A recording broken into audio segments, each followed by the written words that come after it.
पावनदर्पविनाशकलिङ्गं तत्प्रणमामि सदा शिवलिङ्गं सर्वसुगन्धसुलेपितलिङ्गं बुद्धिविवर्धनकारणलिङ्गं सिद्धसुरासुरवन्दितलिङ्गं तत्प्रणमामि सदा शिवलिङ्गं कनकमहामणिभूषितलिङ्गं पणिपतिवेष्टितशोभितलिङ्गं दक्षसुयज्ञविनाशकलिङ्गं तत्प्रणमामि सदा शिवलिङ्गं कुङ्कुमचन्दनलेपितलिङ्गं पङ्कजहारसुशोभितलिङ्गं सञ्चितपापविनाशकलिङ्गं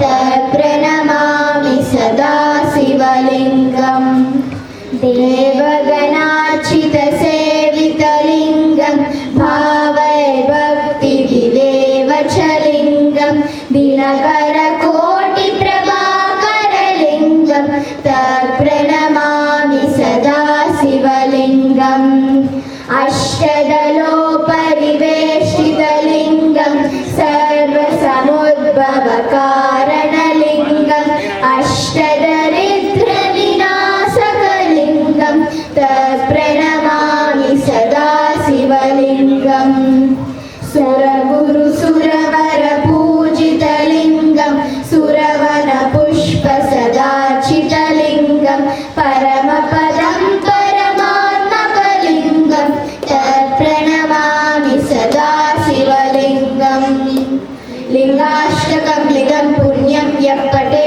शिवसन्निधौ शिवलोकमवाप्नोति शिवेन सह मोदते।